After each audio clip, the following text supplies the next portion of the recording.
Hey, and welcome to another episode of Lightroom Newbie with your host, me.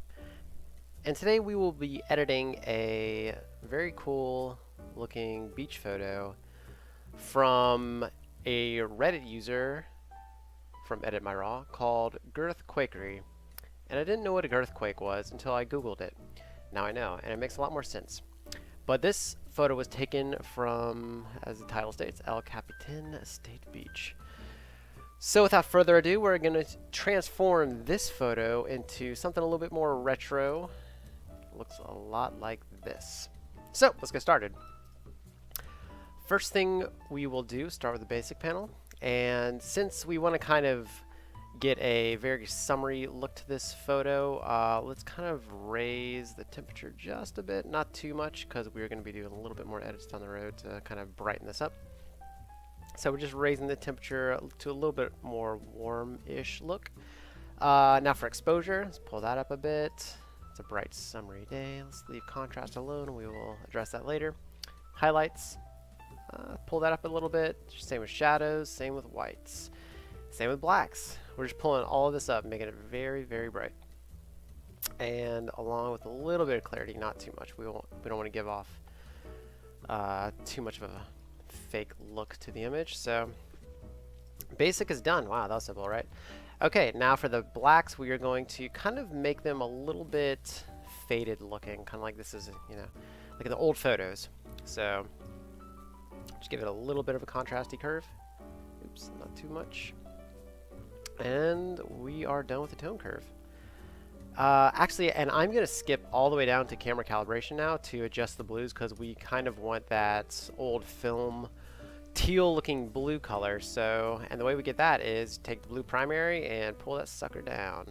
And now that is where all this crazy looking orangey yellows come in, and the blue starts turning this very cool looking teal colors along with the ocean. So that's where that comes from. And I'm not going to play with the saturation with this one.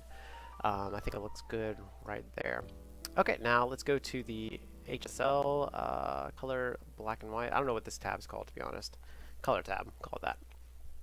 And we want to adjust the hues of the colors just a little bit. So for the yellows, I think I went just up a little bit more, just to get rid of some of that orangey look. And for the greens, what did I do with the greens? I don't remember. Let's just kind of play around with some of these until they start kind of looking a little funky. Let's actually pull the blues up just a bit. Or the aqua, I'm sorry. Along with the blues. There we go. Looking good. Alright, saturation and luminance, we're going to leave those alone. Split toning, I want to add just a little bit of warmth to the blues. It'll kind of give it a little bit better look in my opinion. So we just add a little bit of yellow, kind of looks a little bit more film-like that way. We're done there. Let's go to the detail. Pretty crisp image. You can actually see as I take the little preview tool here, there's a little bit of noise, but we can reduce that with noise reduction. Just pull that up to about 20 and it is all gone. Ta-da!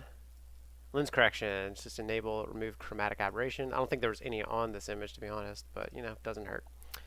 And enable profile corrections, just kind of flattens it a little bit. Transform, we don't have to do anything there. Vignetting, let's pull it down a little bit to kind of get a little bit more focus. And last but not least, this might look like a little splotch on your screen, but that is a kite. You know, it might look good in some instances, but I am going to get rid of it with the Hsl tool. And no more kite. And that's it. I think it's pretty close to the image we initially started with, yeah. Reds are a little bit different, but close enough. Anyways, thanks for watching, and see you next time.